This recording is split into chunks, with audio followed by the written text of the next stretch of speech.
Welcome everyone to today's Chamber Chat session. I am Justin Furrow. I'm the Chair of Public Policy at the Chamber. We are excited to have with us today Hamilton County Mayor Jim Coppinger. Mayor, welcome. Thank you. Good to be with you, Justin. So, Mr. Mayor, as you know, because I know you've watched all of these, the Chamber Chat series is an opportunity for the Chamber to engage with our elected officials to learn a little bit more about kind of what's going on in your world and you know, what's going on around Hamilton County that affects our member businesses. So I'm just going to launch right in because I know that we have some time constraints today with your schedule and out meeting with constituents and doing things. So I'd like to talk about economic development first. You know, economic development is a subject that's near and dear, I know, to your heart, is near and dear to the Chamber's mission. And specifically, I'd like to talk about, you know, maybe what's our most recent or one of our recent partnerships, and that is McDonald Farms. Can you tell us a little bit about where we are with the McDonald Farms project? Sure, Justin, be proud to. You know, right now we're having the property surveyed. It's about 2,200 acres.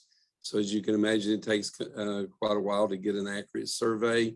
And we're looking forward to closing about mid-November on the property, and at which time we'll take possession. So for those that aren't familiar with how the economic development process works, is this a site that we already have someone identified to occupy all or part? No, we don't. I mean, this is a site that needs a considerable amount of infrastructure to be put in. We certainly hope to partner with the state. It's uniquely positioned because it'll certainly benefit Hamilton County significantly, but also Ray County. It's actually the property borders Ray County, as well as helping out with Bledsoe and Sequatchie County. So we think that as we begin to market it, the state begins to market the property, that hopefully we'll get plenty of partners. In terms of, you mentioned 2,200 acres, we're all familiar with the Volkswagen site and the development that the county did in making that a feasible site. We've heard statewide recently that Ford just announced Project Blue Oval City out in West Tennessee. How does this 2,200 acre site compare to either the Volkswagen site or that Memphis mega site? Well, that's a great question. I mean, one of the things we did was to go out and see immediately what would be almost pad ready before we made any acquisition. And you could put a Volkswagen site on this particular piece of property without much work at all. And then, of course, you would have some other areas that we look forward to keeping some green space in that area. We look forward to looking at the old home places, maybe for people wanting to go to retreats there, wedding venue, or some things that we can offer to the community and also to the taxpayers of this county. So you mentioned closing. I'm a lawyer by trade, so I know what the closing process means. And I know that eventually is going to cause money to change hands. That takes me to the budget process. And I'm assuming this is going to have to be accounted for in the budget. But just tell, you know, our members, where are we in the budgeting process? Or are we pre-budget, post-budget? Where are you all in that budgetary process at the county? It's a great question, Justin, because we're always usually pre-budget, because when we finish the budget in June, we start the next budget, you know, after about 2 or 3 months off. So we're beginning to look at next year's budget, but we did complete for the fiscal year 2022 budget in June. It was passed by the commission. It's a $833 million budget, but we also have a sizable fund balance, and that fund balance is specifically put there to be able to help for purchases like this particular piece of property. And in all likelihood, that's where the money will come from to pay the $16 million for the old McDonald farm. In terms of budget dollars, 833 million to me sounds like a lot. What's the split off of education? What's the county's portion of education out of that 833 million? Yeah, it's approximately 63% of our entire budget. For their operating portion of the budget, it's about 492 million. And then if you look at what we have money where it's bonded for capital projects for the debt service, it adds in another couple percentage points. So it's about 63% of the overall budget. And you just mentioned this budget has passed the county commission. Is it a budget that carries with it any sort of tax increase or anything like that? No, we were very, very fortunate. There's no tax increase in this budget, and we were still able to go in and do some improvements with our public safety. That would be with our sheriff's department, also with our emergency medical services, also able to do obviously with economic development with the purchase of the McDonald farm. And again, be able to put in a significant investment into education. And these are three things that we look forward to each and every day, being able to address, and three things that help with the quality of life here in Hamilton County. So you mentioned economic development again. I know we touched on that a moment ago, but I want to go back to it real quick and ask a little bit of an oddball question. Hopefully it's a good one. You know, I know that the chamber partners very closely with the county on economic development projects, but just in terms of our members, I'm Sally Q member or John Q member of the chamber, and I want to know how to help with an economic development project or how to become more involved. Is there a way that I can do that, or a function that I can serve that would assist the county in attracting new business here? Well, sure. I mean, first of all, I want to give a lot of credit to the chamber.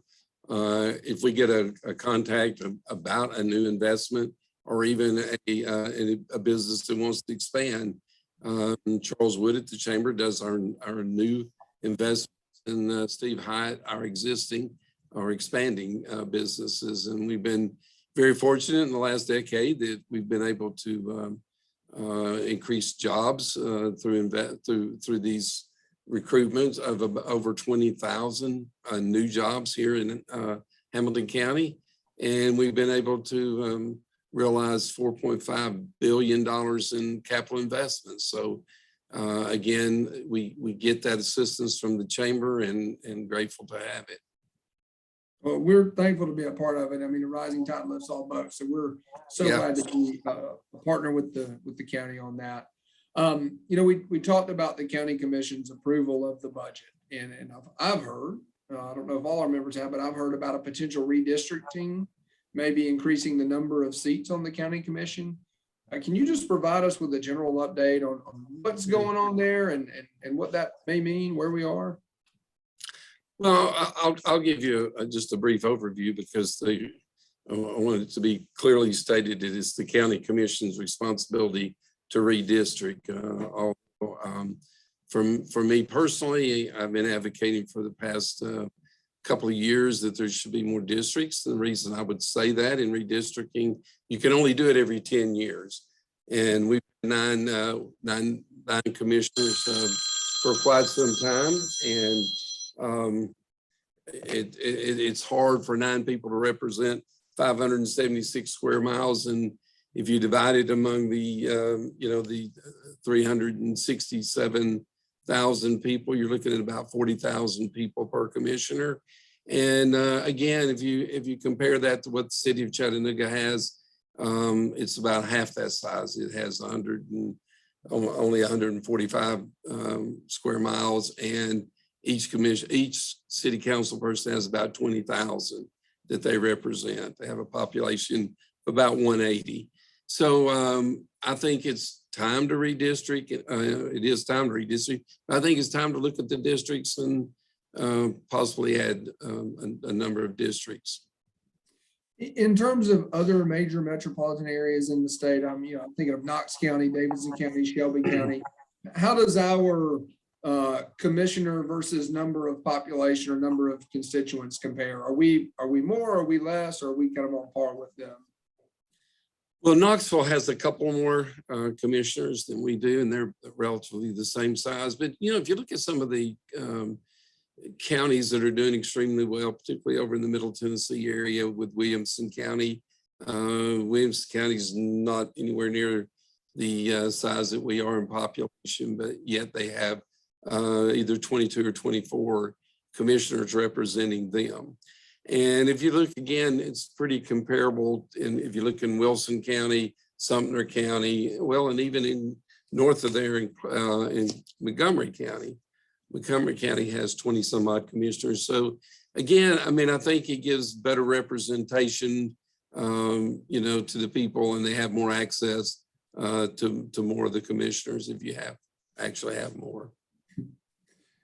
So we couldn't get off this without talking about COVID-19. I know you've probably talked more about COVID-19 over the last 18 months and you'd want to talk about any topic in the rest of your life, but it seems to me, just observationally, that our numbers are trending downward in terms of cases and hospitalizations. But can you give us an update on where we're at now, what we're seeing? Well, you're right. As we speak today, the numbers are going down. Unfortunately, we had 2 more deaths to report today, bringing our total number of deaths to about to 629. And we've had over 60,000 cases here in Hamilton County. But the good news is that the numbers in the last week, 10 days, have started to decline. The hospitalization numbers, which have always been bothersome, have started to decline, and that's a good sign. And as you well know, Justin, I mean, we made some really tough decisions about this time last year. Well, it was actually in July. We had a mask mandate. We'd always said that it was temporary. That mask mandate lasted for 10 months, but we said it was temporary till we could get a vaccination and everybody had the opportunity to be vaccinated. And that's what we did. As soon as the vaccination was available and everybody had access, we removed the mask mandate, but we did not anticipate that people wouldn't show up in bigger numbers. So we're at about 49% fully vaccinated in Hamilton County, a little bit ahead of the state. But again, we'd like to see those numbers be better.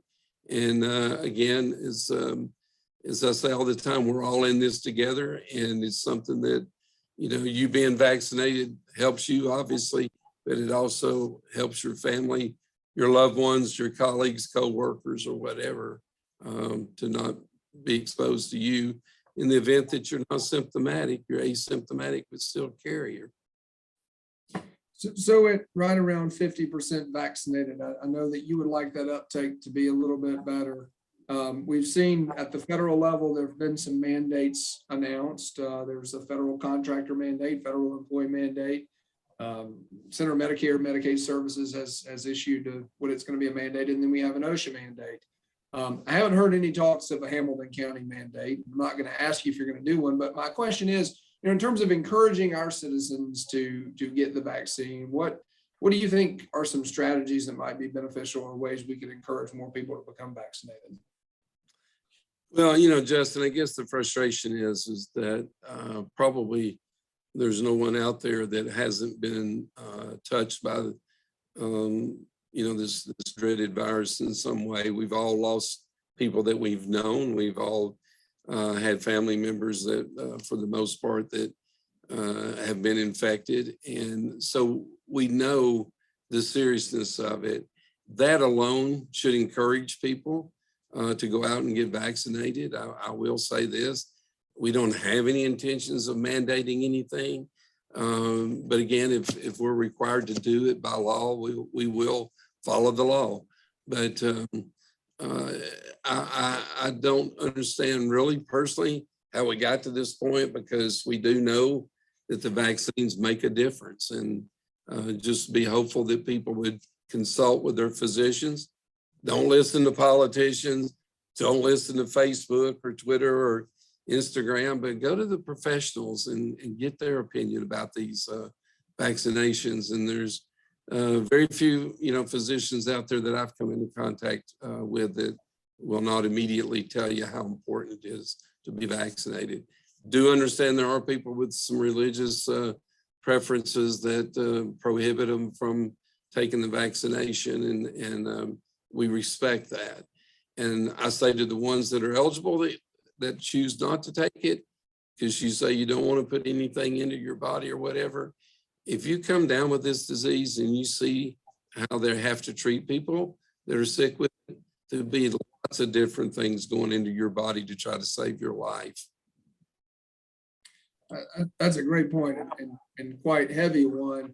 You know, as we kind of close up our time together today, I'd like to take you out on a little bit of a light note. Justin Grainer, my counterpart at the Chamber of Public Policy, is a huge Cubs fan. I don't know if you follow baseball much, but the Cubs aren't going to make the playoffs this year. But our quasi-local Braves start with the Brewers on Friday. I'm not sure if you're a Braves fan. I'm hoping you are. Makes the question fall flat if you're not. But, you know, what do you see the Braves' chances in the playoffs being? Well, they are the local team, right? So, Right. you know, yeah, I'll be pulling for the Braves, and I got an older brother that's a Yankee fan, so I'd like to see the Yankees get knocked out tonight, so he can be a Braves fan. I work with Mike Dunn, who's a big Boston Red Sox fan, so I feel like one way or the other tomorrow I'm going to have some bragging rights because the Yankees are playing the Red Sox tonight. So Right. One of them's going to lose, right? That's right. That's statistically that has to happen. Mr. Mayor, I want to thank you, and I'll let you close now with any closing remarks you want to make. But I really appreciate you being here, and I'll let you close, and then we'll wrap it up. Well, I'll only say to you, Justin, thank you for the opportunity to be part of the program, and I'll tell you, it's truly an honor and a privilege every day to get up and serve the people of this county as their county mayor. And we do the best we can every day. We got a great staff of people with a lot of skills and a lot of good work ethics that make good things happen in Hamilton County. I'll remind people just a couple of brag points that we're a AAA bond rating by the top 3 rating agencies in the country, which shows that financially we're doing the right things as we lead this county. And the other thing is, it's really interesting that our millage rate, our tax rate, property tax rate, where it's set today at 2.27, I believe, is the lowest that our property tax rate's been in 69 years. So again, we're really proud of a couple of things that we're doing such as that helps us to attract new businesses, create jobs. And again, we've had a lot of success with the help of the Chamber of being able to create 71 new businesses in the last 10 years and have 135 companies expand here in Hamilton County. Very, very proud to be a part of that and to work with so many talented people that help make that possible. Well, those are great stats to close on. Mr. Mayor, I want to thank you for joining us today, albeit virtually. I look forward to the days when we can get back to doing these in person. Thanks to everyone else who's joined us. Thanks to the county and to you for your leadership and all you've done and for allowing us to partner with you. And appreciate everyone being here today. Thank you very much. Thank you.